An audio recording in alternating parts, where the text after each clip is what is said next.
You work hard. You play by the rules. You're told this is the land of opportunity.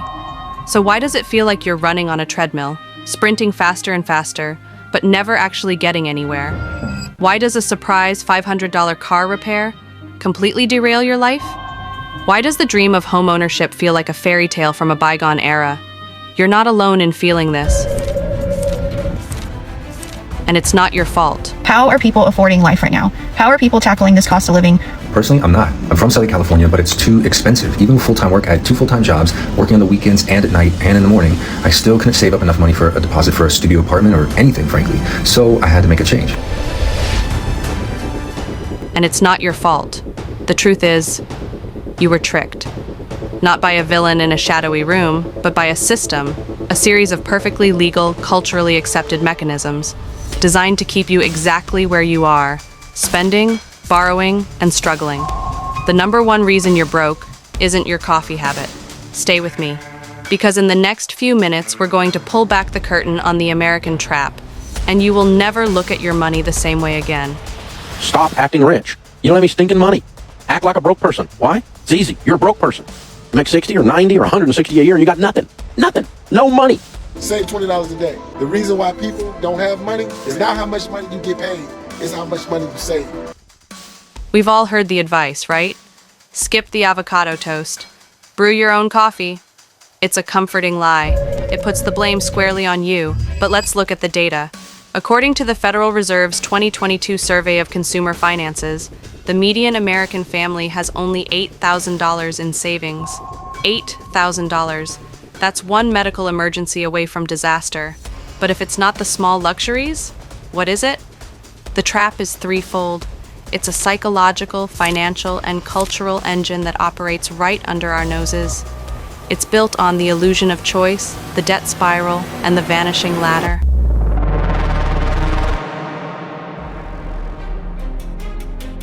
The first mechanism of the trap is making you believe you're wealthy when you're not. It's the illusion of choice. Post-World War II, America's economy needed a new engine, the consumer. Advertising evolved from selling a product's utility to selling an identity. You don't buy a car, you buy freedom.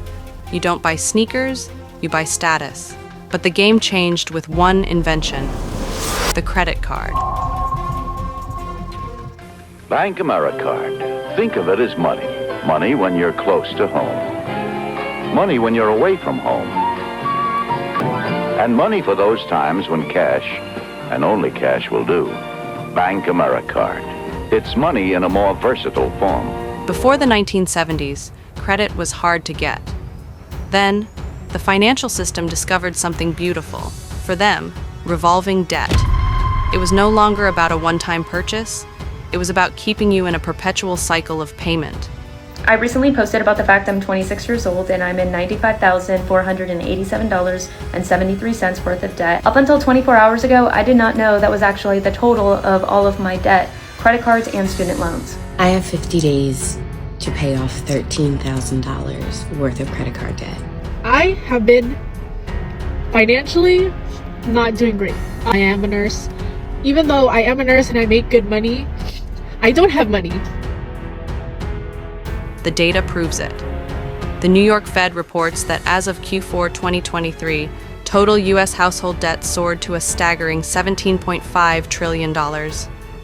Credit card debt alone hit $1.13 trillion. That's a trillion with a T. But it's more insidious than that. It's the normalization of debt. We're offered 0% financing on everything, from phones to furniture, training us from a young age that monthly payments are just normal. It's not a loan, it's just $99 a month. This separates the pain of payment from the pleasure of purchase, and that is by design. You're tricked into feeling like a high roller, while your financial foundation is built on sand.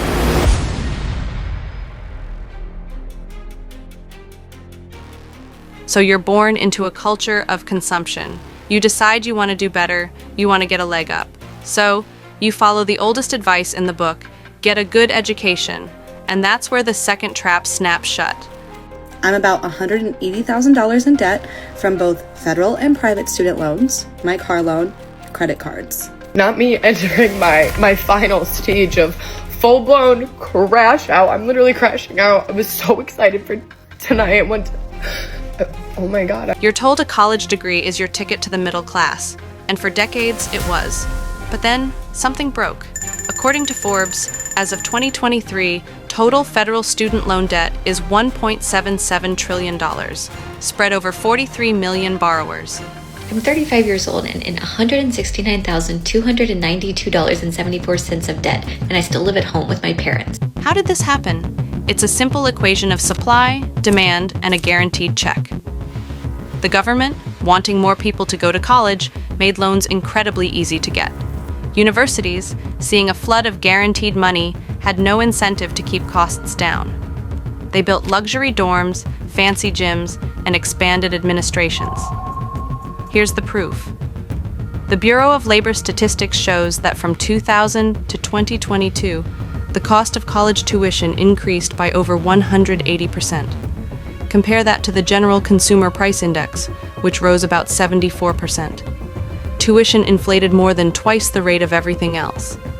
So, an 18-year-old is handed a life-altering amount of debt for a degree whose value is no longer guaranteed. They start their adult life in a deep financial hole, forced to participate in the economy, not as a saver or an investor, but as a debtor. This isn't a mistake, it's a business model, and you are the product. So, you're culturally conditioned to spend, and you're saddled with debt before you even get your first real paycheck. Now, you're in the workforce, ready to grind. But the final, most crushing part of the trap awaits: the vanishing ladder.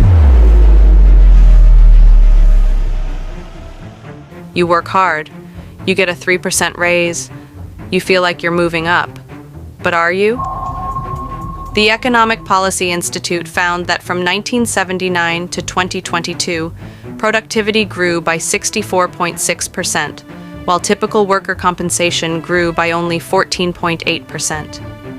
Workers are creating massive amounts of wealth, but they are not sharing in its rewards. The middle class is dying. And here's why. There was a time when one salary could buy a home. It could raise a family. It could fund a comfortable retirement. Being poor is hard, but being middle class, that's a special kind of hell nobody talks about. The middle class is a broken class of people. We have the largest middle class in the world. We're the richest country in the world. We're free here. There's nobody free here in this country. This is propaganda perpetuated onto the American public. Where did that wealth go? Straight to the top. The Fed's data shows the top 1% of households now hold a record 32.3% of the nation's wealth. But the real kicker? Asset inflation. While your wage buys less and less, the things that create real generational wealth, stocks and housing, have skyrocketed beyond reach. The S&P 500 is near all-time highs, and the National Association of Realtors reports the median existing home price has more than doubled since the Great Recession bottom. So, if you didn't already own assets, the ladder was pulled up right in front of you. You're stuck paying more for rent, more for groceries, and more for gas, while your paycheck stays relatively flat. You're running faster just to stay in place, while those who own assets get richer simply by owning them. So, are we just doomed? Is the game rigged? Yes and no.